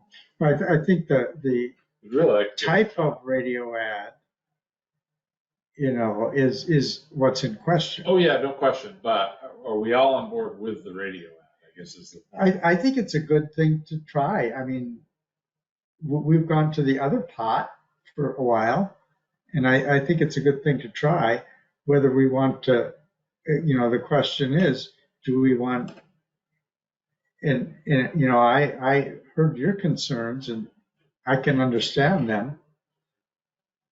I was looking at it from a different perspective, like 30-somethings.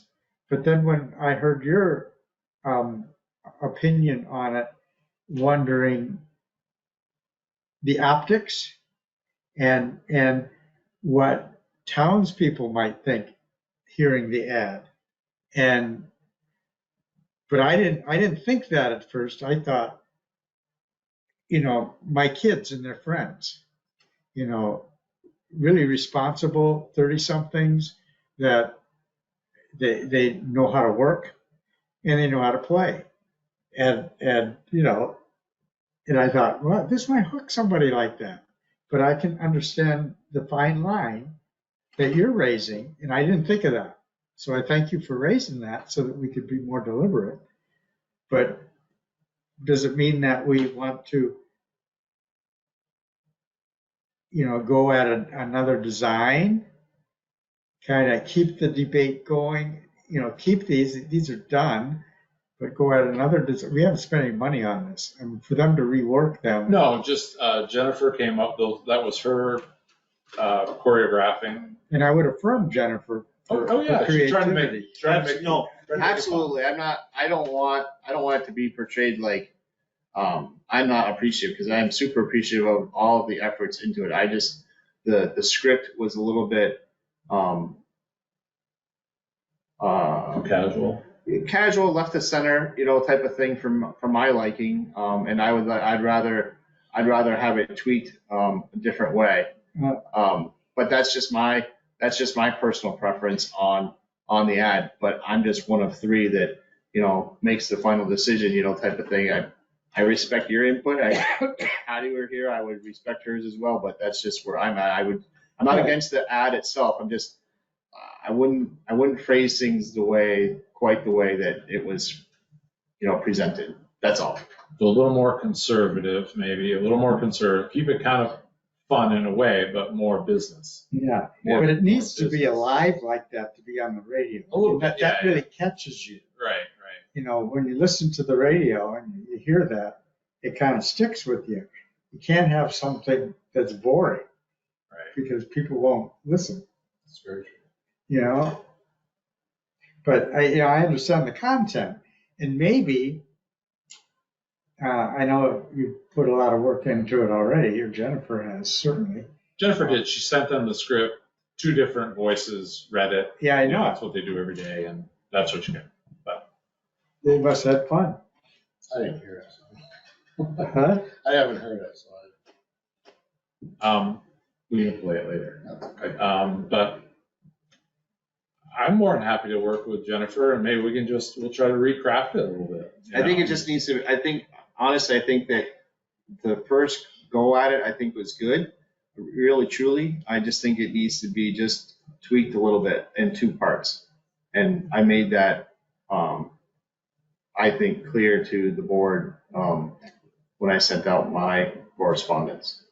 I don't know if that needs to be part of the record when that came out or not, or if that's considered under executive. No, it was, I had sent you all the radio ad, and I'd asked you to respond to me individually. Mm-hmm. So. Anyway. I'm not trying to be like, I don't want to be out of bounds, with public information and all that kind of stuff. And just, I gave my feedback. And right. Yeah. I think let's give it another go. Yeah, I think that's a good idea. Give it another go. And I think I would like to pursue maybe the American Planning Association. She also said like Vermont Law School is another good place to possibly recruit. Attorneys do well at this position. We've had 2 attorneys. That's true. Here, so They do. It's a lot about interpreting the law, knowing what to do. They both did well. So yeah, we thank Cale for he helped us out in a real pinch of a time, and cranked out more permits than I've ever seen. So, but anyway,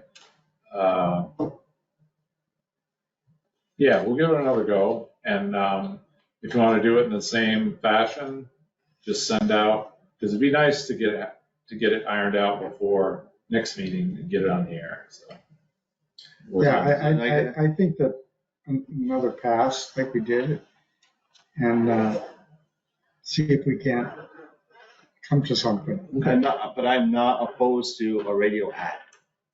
okay, I think it's great, type of thing. It's Try just it, a matter, you know. right, I think that's no problem, and it's just a matter of what the ad, how the ad is crafted, I think is. and I'd like to pursue I'll get a rough quote on what the American Planners Association is, but Indeed is, we pay so much, and then if we accept a application, we pay $50 or whatever. And it just seems We don't like, pay anything before that. I think there is some kind of I think there's some subscription around I that. know there's some upfront money, Well, but not front, but I really don't think it's a great avenue to go. Right. we haven't got anything from the league, as far as our advertising on the league's website. I don't know. Yeah, I'll go through Jennifer, but when she gets back, we'll regroup. Sounds good. I'll do a little research in the meantime. So Good idea. So, Do we All need right. to go into executive session then? no. Well, Jeez. I'm saying no, but you. Right, we just did what we were gonna talk about. And I don't think we have anything else. I have nothing else. I thought we were gonna have to talk about generator bids, but No. we did that, We did that. so we're good. Are you good? So far. Good. So is the town hall generator, is that on a separate? That's on a separate, that money could probably come from Oh, actually, hold on. We made the motion to accept the bid for the garage, but not for not for the, the town hall. so the benefit of the town hall, you could put the town hall on hold, but we would lose the $840. No, we're here right transfer now. switch. Okay, But we don't have that bid. yeah, it was in your packet, in the confidential packet that I sent. Oh, yeah. Let's go back and look at the confidential files. See? Thanks, Good thing Russ. we hired Russ. Try to do my part. But that's not to say that you have to move on this one. I think obviously I think the garage is up. Well, if you can save $800, it might be worth. It might be worth. Well, I think so. So we only need That's a camera. for the 20 truck. or 26. So let's just back up for Donna's sake. We're revisiting sorry, Donna, we're revisiting the generator proposals because we inadvertently skipped the town hall. So the same deal. The but bid was they're much small. higher. The bid was much higher with the company, the other company. Much higher with the other company, and makes sense to stick with Brookfield for all of it. Well, yeah, I like the Kohler. I've heard good things about him. And so we talked about that. So the placement of that would go kind of pretty much in back of where Bob is now, in back of that heat pump. But there's And- codes about heat pumps too. Yeah, I'm sure, but in back of these people do it for a living, so we'll trust what they say. They have, the gas tank is there, it's the same situation, close by, and then run a service line. We did talk to Bob Kennedy at Green Mountain Power. They're gonna put us a new pole and a new service. Mhm. We're gonna update that. So I just want to be clear about the Kohler bid for here. That would be large enough to heat hot water because this is a emergency shelter. Yeah, that would run our whole, The whole operation, we don't have a lot, stove. we don't have a lot of amps here. So we're heating the water with the gas. So we just need to we need to make sure the furnace runs. But we The pump the water in with, The biggest draw is the well pump, right. but we're nothing even close to what the town Oh, garage is. yeah. But But I can confirm that to make sure, but it was my understanding that it would run the whole, I guess I'm not seeing, it's a little hard to see. I'm going back up to the dollars and cents here. Well, look at the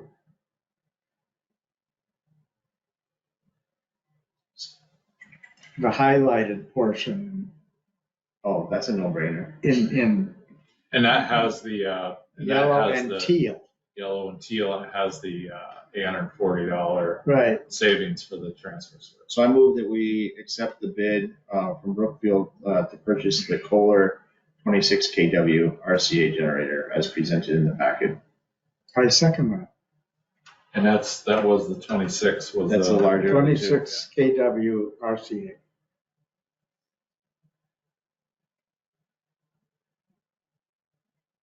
All in favor? Aye. Aye. That motion passes What 2 about to 0. discussion? Huh? What about We discussion? already talked about it. I just wondered about how loud are they? procedures. How loud are they?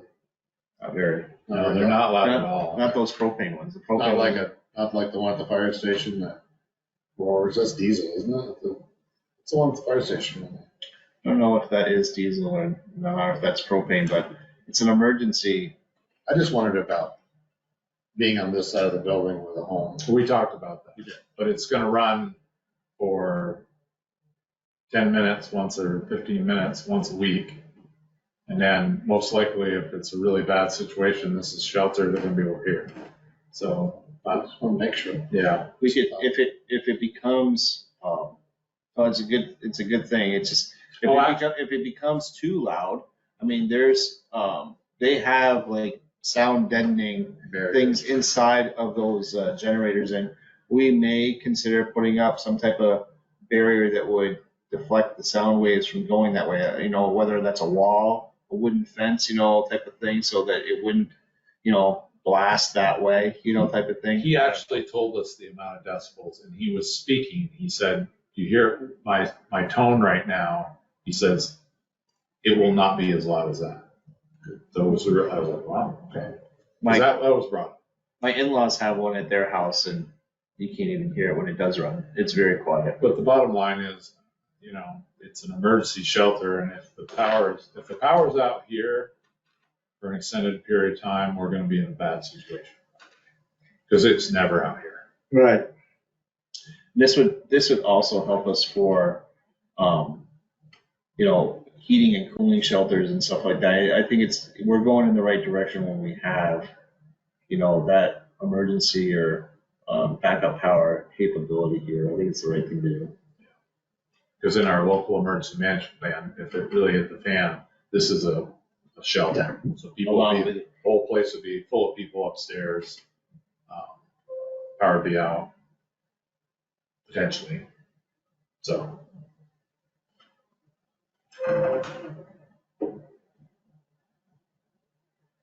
So we have no other business? I don't know. Does that satisfy the discussion on that motion that was Do we, made? our next meeting is gonna be, Yeah, it's October 26th. Are you gonna be here, Dan? I will be here. Okay. something's on it. Select board meeting. Well, I move we adjourn.